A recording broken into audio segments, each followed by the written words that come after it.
भाई मुझे इन लोगों के पुराने नाम याद नहीं हैं, इसलिए अब मैं इनके हिंदी नेम रख रहा हूँ।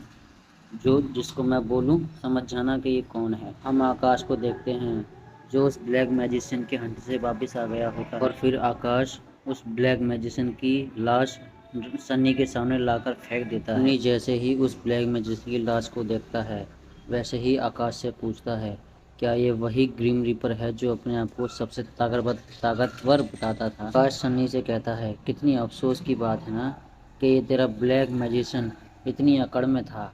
मैंने इसे एक मौका दिया था लेकिन इसने सुना नहीं, इसीलिए मैंने इसे जान से मार दिया। सनी फिर से पागल हो जाता है और कहता है, तूने एक और को मार दिया, अब तेरी खैर नहीं।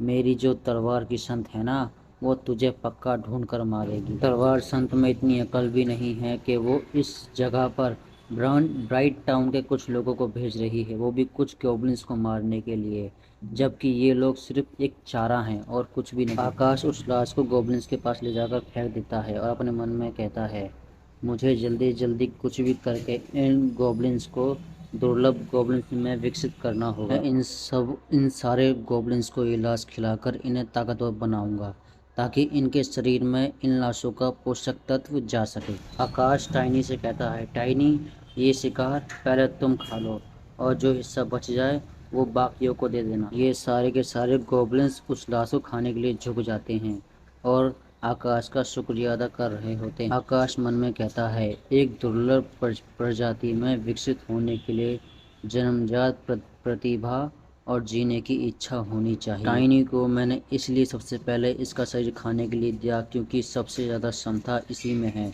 और विकसित होने के लिए वह पाखंडी और परापीड़क दोनों दुर्लभ प्रकार के लोगों को विकसित करने के लिए इसके पास सही गुण है। अब मैं बस ये देखना चाहता हूँ कि ये किस दुर्लभ प्राणी में विकसित होने वाले हैं। आकाश एक सेब उठाते हुए कहता है, जहाँ तक उस तलवार संत की बात है, मैंने सिस्टम के अंदर से पहले से ही इंफॉर्मेशन ले ली है।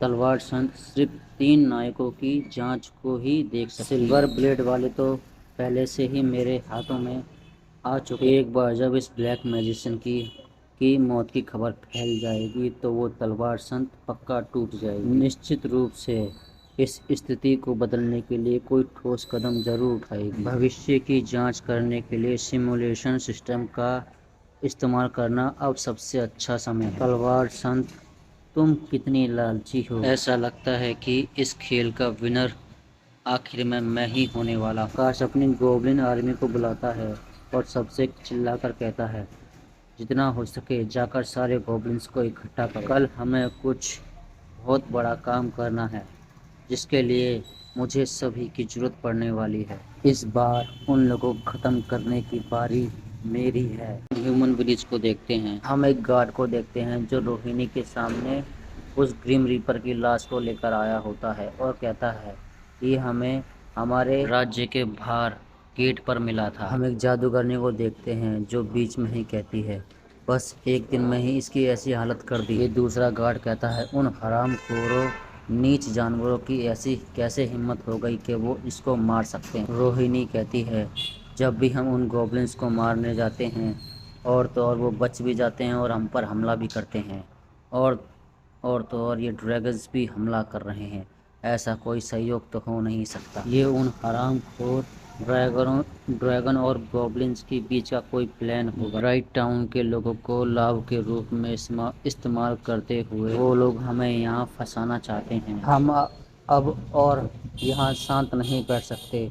अब हमें कुछ ना कुछ करना होगा। जितने भी लोग मेरे अंडर में आते हैं सब लोग यहाँ से बाहर जाओ और उन गोब्लिन्स का सफाया कर दो। हम एक टीम को देखते हैं जो गोब्लिन्स के जंगल में भागती हुई जा रही होती है। ये दड़ियल आदमी इस आर्मर वाले आदमी से कहता है कि अगर हम इन घोड़ों से भागते हुए भी गए तो भी हमें उस जंगल में पहुंचने के लिए 4 दिन तो लगेंगे ही। अगर हम में से शहर में कोई भी नहीं रुका तो इस शहर का होगा क्या। मैं तुम सब लोगों से वैसे ही बहुत तेज हूँ।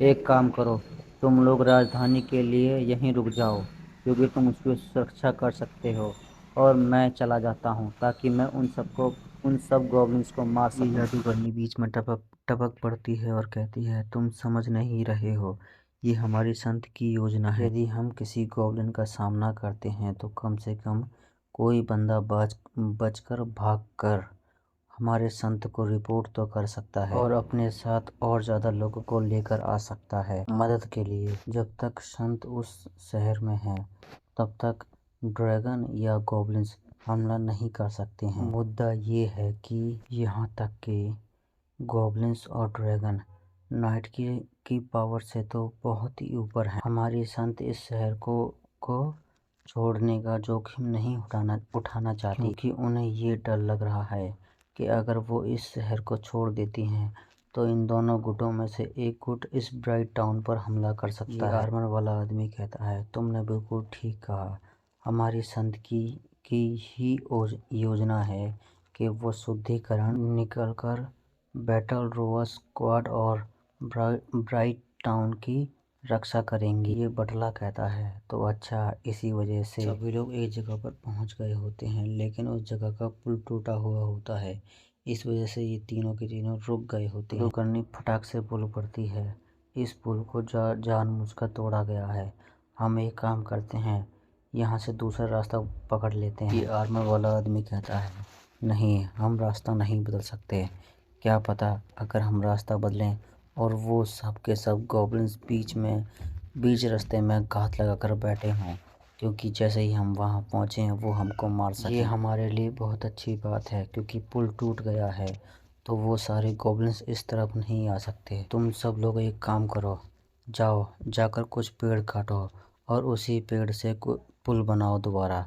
हम रात तक ये रास्ता पार कर लेंगे। देखते हैं इन लोगों ने रात तक वो पुल दोबारा से बना लिया होता है। फिर ये सब लोग उस पुल पर भागते हुए जा रहे होते हैं। ये सब लोग अपने घोड़े धीरे कर लेते हैं और जादूगरनी कहती है, ये बहुत अजीब बात है, अचानक से ये अंधेरा क्यों होने लग गया है। आर्मर वाला आदमी कुछ ऊपर की तरफ देखता है और देखकर चौंक जाता है। फिर हमें पता चलता है ये कुछ और नहीं, एक ड्रैगन है जो इन सब के सर पर मंडरा रहा है, वो भी इनकी मौत बनकर। और उस ड्रैगन के ऊपर आकाश खड़ा होता है। आर्मर वाला इंसान आकाश को देखकर थोड़ा सा हैरान होता है और चिल्लाते हुए कहता है, ये गॉब्लिन और ड्रैगन एक साथ मिल गए हैं। आकाश हंसता है और कहता है, क्या बात है यार, तुम लोगों ने तो काम बहुत तेजी में ख़त्म कर दिया। तुम लोगों ने रास्ता बदलने की बजाय एक नया पुल बना लिया, क्योंकि तुम्हें मेरा डर था कि कहीं मैं तुम पर हमला न करवा दूं, है ना। आर्मर वाला आदमी कहता है, तो वो तुम ही थे